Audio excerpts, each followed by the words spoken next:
महाशिवरात्रि के इस पावन मौके पर मुझे मौका मिला आज एक ऐसी शख्सियत से बात करने का जो ना सिर्फ भारत में वेल रिकग्नाइज्ड हैं बल्कि पूरे विश्व में जिनका एक बहुत बड़ा नाम है।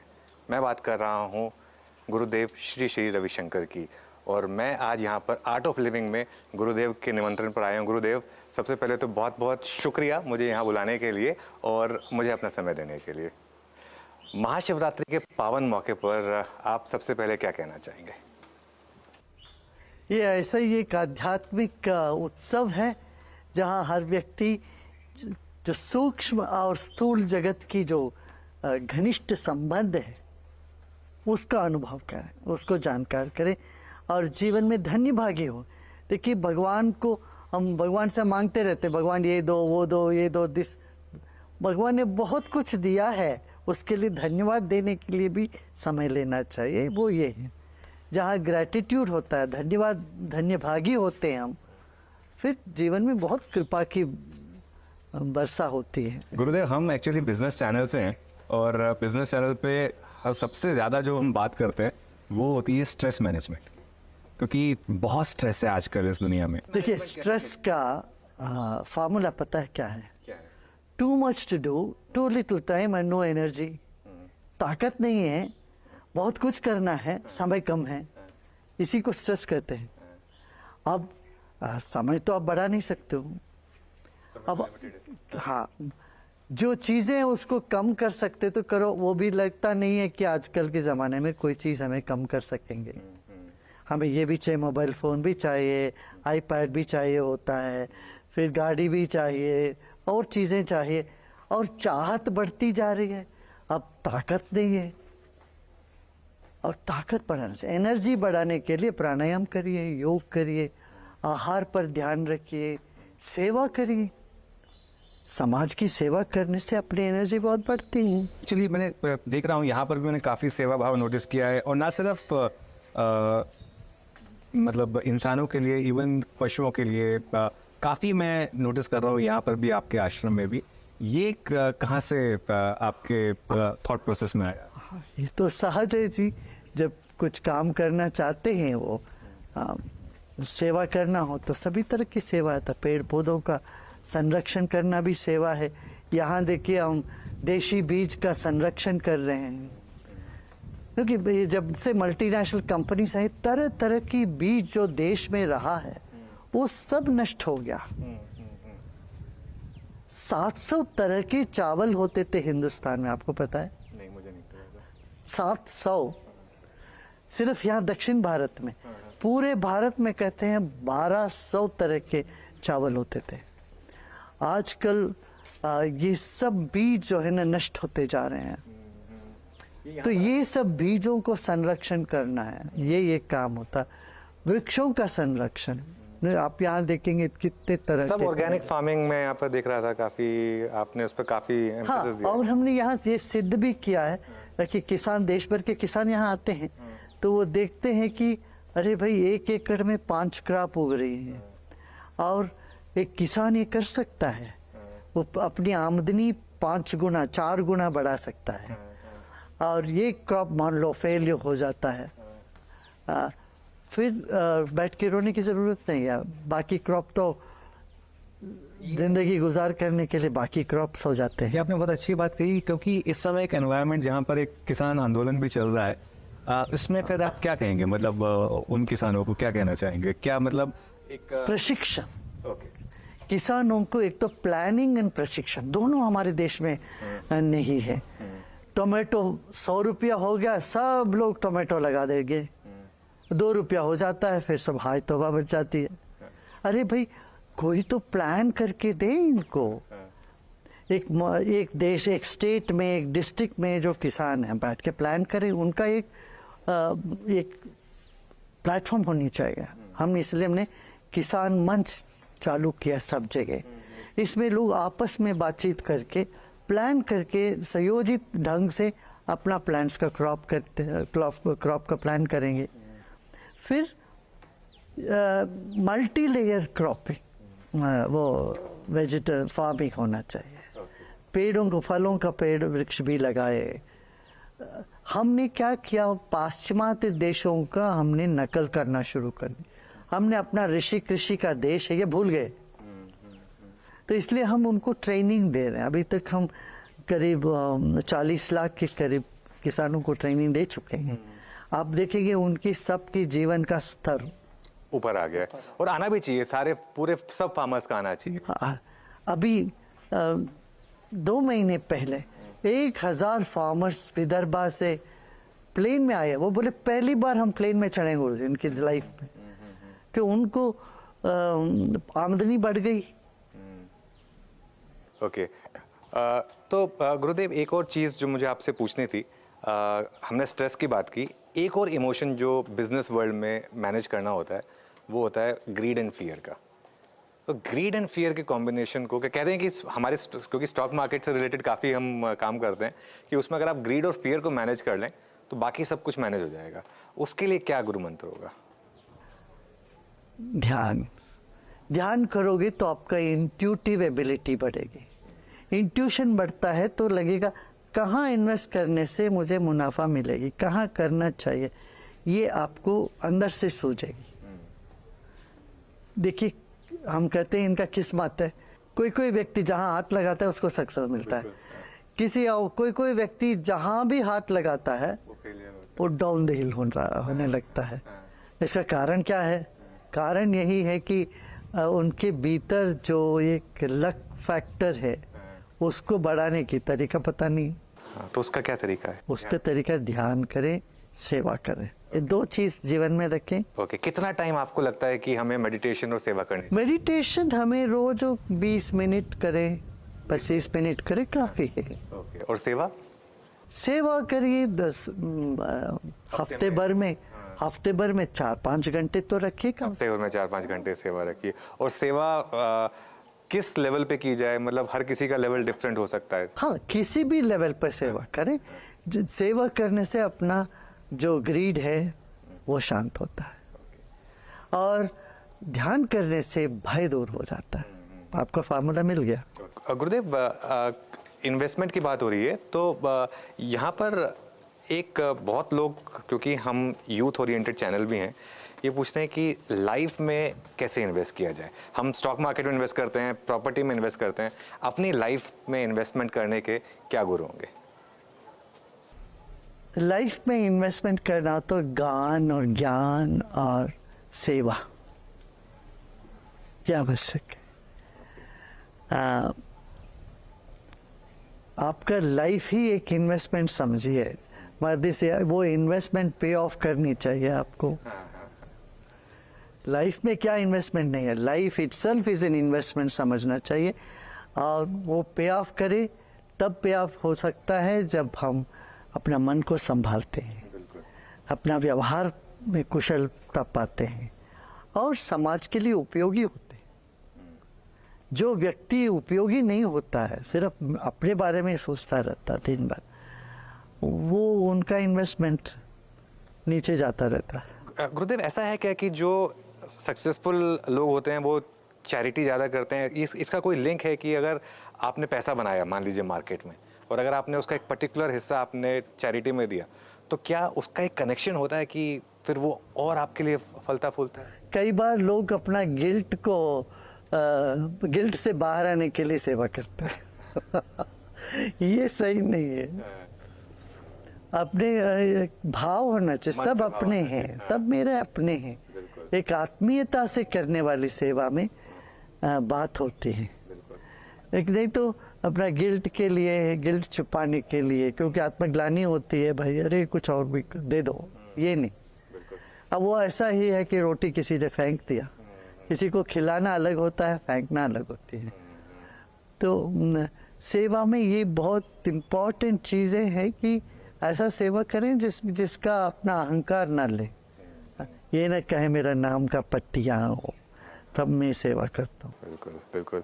अच्छा, गुरुदेव ने जो बात कही वो इसलिए भी इम्पोर्टेंट है क्योंकि गुरुदेव को ना सिर्फ पद्म विभूषण मिला है, इंडिया का 2nd लार्जेस्ट सिविलियन अवार्ड, बल्कि अलग अलग देशों में कोलंबिया, मंगोलिया, सूरीनाम, पैराग्वे, वहाँ के हाईएस्ट सिविलियन अवार्ड भी गुरुदेव को मिले हैं। और गुरुदेव, इस समय आपके एक्सपीरियंस की काफ़ी ज़रूरत है, क्योंकि वर्ल्ड में इस समय काफ़ी कुछ चल रहा है। रशिया यूक्रेन में वॉर चल रही है, मिडिल ईस्ट में इजराइल और हमास के बीच में लड़ाई चल रही है, और भी काफ़ी लड़ाइयाँ चल रही हैं। क्या आपके हिसाब से इस समय हो रहा है, और क्या आपका क्या संदेश होगा वर्ल्ड लीडर्स को इस समय? देखिए, वॉर ऐसे वर्स्ट एक्ट ऑफ रीजन।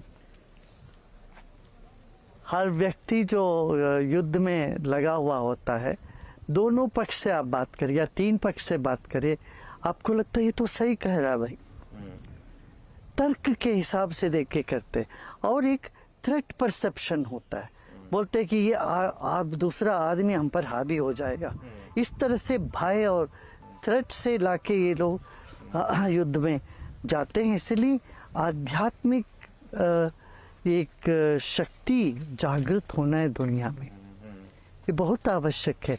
एक आत्मीयता, ये जो वसुधैव कुटुंबकम की भाव है, ये भाव जगना है, इस पे लिए बहुत काम करना आवश्यक है। जो आपका एक मंत्र भी रहा है कि I want to see a smile on everyone's face, पूरी दुनिया में। तो क्योंकि आपने पहले भी एक बार कुछ देशों में काफ़ी मध्यस्थता कराई थी, कोलंबिया में, यहाँ नॉर्थ ईस्ट में आपने काफ़ी हेल्प की थी आर्म्स ले डाउन कराने में। अगर आपको मौका मिला तो आप कोशिश करेंगे ये जो रशिया यूक्रेन के बीच में चल रहा है या इजराइल? हाँ, अवश्य अवश्य इसमें अवश्य। भी कुछ आप अगर अपना योगदान दे पाए तो? अवश्य, मैं तो तैयार हूँ, मैं तो तैयार रहता हूँ। गुरुदेव, एक और चीज़ वो जो क्या है, जो व्यक्ति ये कर सकते उनको ये काम में लगाना चाहिए। यूजुअली जो व्यक्ति जिस काम के योग्य नहीं, वो व्यक्ति वो काम करते रहते हैं। तो ये स्किल चाहिए, ये सब चीज़ में संधान में क्या है, एक स्किल की आवश्यकता है। ओके गुरुदेव, एक और चीज़ जिसके बारे में आपसे बात करना चाह रहा हूँ, आजकल जो ख़ास तौर से देश में पिछले 3-4 महीने से एक जो बहुत बड़ा मूव आया स्पिरिचुअलिटी का, राम मंदिर के उद्घाटन के बाद। और आप तो राम मंदिर से काफ़ी समय से जुड़े हुए हैं, इनफैक्ट आप तो उस पैनल में भी थे, और आपका ही फॉर्मूला ऑलमोस्ट सुप्रीम कोर्ट ने अपनाया। तो पहले तो आप ये बताइए कि बहुत खुशी हुई होगी आपको जिस तरीके से ये पूरा का पूरा मामला सॉर्ट आउट हुआ और हर पक्ष ने उस फैसले को अपनाया। इस पर आपकी क्या कमेंट्री होगी?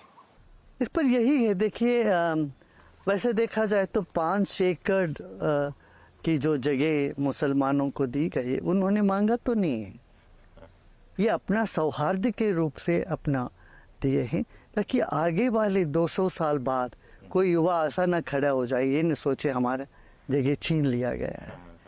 तो यहाँ 2.5 एकड़ के बदले में 5 एकड़ जगह उनको दिया गया। वहाँ पर भव्य मस्जिद बनाने के लिए भी सब कुछ व्यवस्था की गई है। ये सब जो है ना, एक दूरदृष्टि से होता है। फिर उस वैसे देखा जाए तो करीब 1200 इमामों से हम लोगों ने बात करी, सबको बिठा के समझाया, सब किया। तो एक सौहार्दपूर्ण वातावरण में सब संपन्न हुआ, और 500 साल से लोगों का सपना था ये होना है, और इसमें सबका सहयोग मिला। तो ये सवाल इसलिए भी ज़रूरी हो जाता है कि अब जैसे फॉर एग्जांपल बात हो रही है काशी और मथुरा की, तो क्या इसमें भी आपको लगता है कि मध्यस्थता करके कुछ रास्ता निकालना चाहिए? क्या आप उसमें विलिंग होंगे उस चीज़ के लिए? देखिए, संघर्ष से कोई सही चीज़ें हम निकलती नहीं, संघर्ष आखिरी की बात है।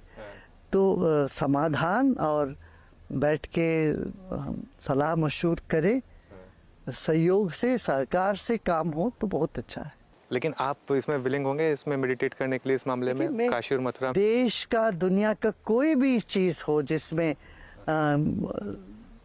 शांति आए, जिसमें लोग प्रसन्न हो, ऐसे किसी भी काम में मैं पीछे नहीं हटता हूँ। मैं हमेशा तैयार रहता हूँ। लेकिन आपके हिसाब से हमारा सब वही है, सबका विकास होना चाहिए, सबको जोड़ करके आगे चलना है। इसी में मेरा पूरा है। लेकिन आपके हिसाब से ये मध्यस्थता से ये मामला सुलझाया जा सकता है?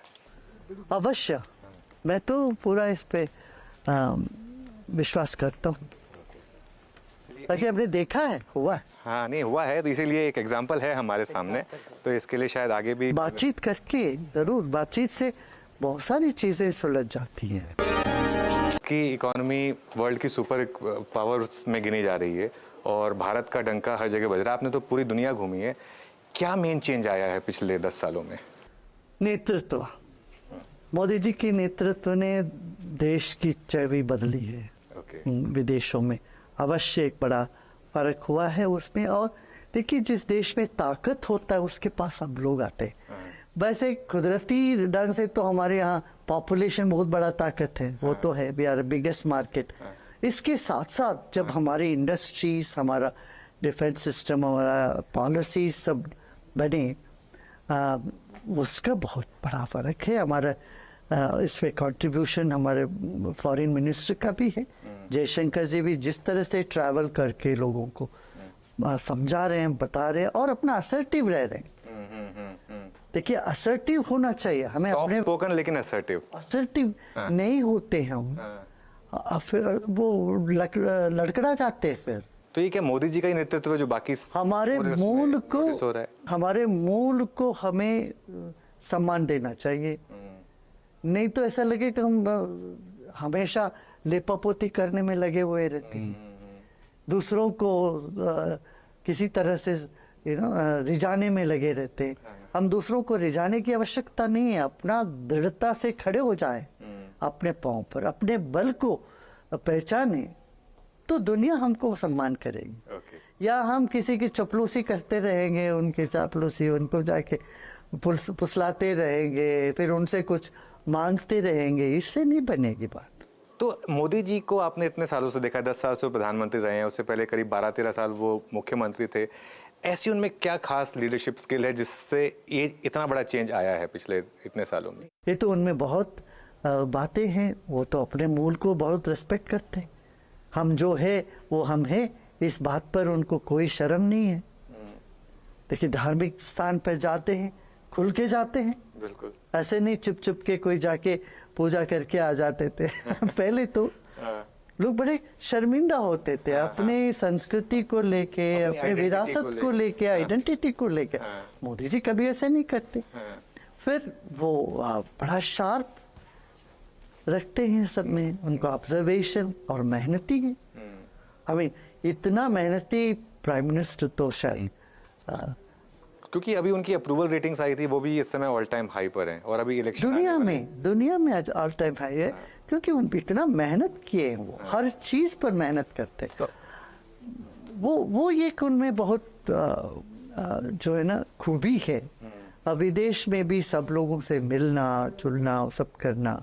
आपके हिसाब से क्या एक मान के चलें कि ये कंटिन्यूटी रहेगी देश में, और एक अजम्पशन लेके चली जा रही है कि शायद मोदी जी ही कंटिन्यू करेंगे एज प्राइम मिनिस्टर, आप मानते हैं कि बेस केस यही रहने वाला है?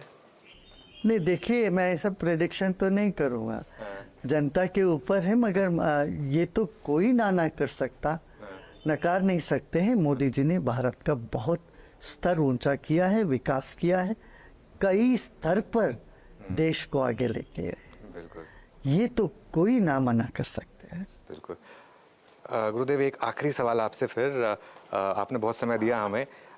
आज के यूथ को आप क्या मैसेज देंगे इस वर्ल्ड ऑफ आर्टिफिशियल इंटेलिजेंस में, जो हर कोई आज यूथ को मैं ये कह रहा हूँ, देखो, स्पिरिचुअलिटी आज फैशन है।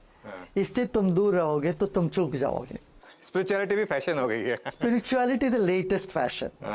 देखिए, 108 अमेरिकन यूनिवर्सिटी में हमारा आर्ट ऑफ लिविंग प्रोग्राम, ये जो स्काई प्रोग्राम कहते हैं, सुदर्शन क्रिया योग, sky exercise, this is for credit.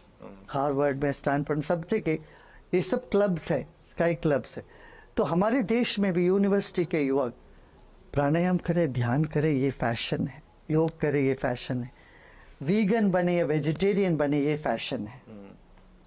और अपना स्वास्थ्य पर ध्यान दें और मुस्कुराते रहें, ये बहुत आवश्यक है। आज इतने सारे युवा दुखी होते जा रहे हैं या अग्रेशन में जा रहे हैं। एक तरफ आक्रामक मनोभावना है, दूसरी तरफ डिप्रेशन में जा रहे हैं। इन दोनों से बचना चाह रहे युवक। फिर ड्रग्स, बिल्कुल, ये बहुत बड़ी समस्या है देश में। स्कूलों में आ गया भाई, ये तो ड्रग्स तो स्कूल तक आ गया। तो इसको हमें रोकना चाहिए। सब मैं युवाओं को कहूँगा कि don't pass by a sad face. उनको बैठ के हाथ मिलाओ, हिलाओ उनको, उनके साथ गाओ और नाचो, नहीं तो एक थप्पड़ भी मारो। और ऐसे मत जाओ जो व्यक्ति, दुखी व्यक्ति को पास मत करो। तब हम एक सुखी और सुंदर समाज की कल्पना कर सकते हैं। Happiness should be not only wealth but happiness quotient हमारे देश में बढ़ना चाहिए। ये एक बात है। और ड्रग ना करेंगे ना करने देंगे, ये सबको इन लोगों को बताना चाहिए। बिल्कुल, बहुत बहुत। एंड इसके साथ स्किल्स डेवलप करें। जितना स्किल आप हासिल कर सकते हैं उतना करो। ओके, बिल्कुल गुरुदेव, बहुत बहुत शुक्रिया। और मैं इस बार तो आपका इंटरव्यू करने आया हूँ, अगली बार मैं आऊँगा सुदर्शन क्रिया करने के लिए आपके आश्रम में। थैंक यू सो मच आज हमारे साथ बात करने के लिए।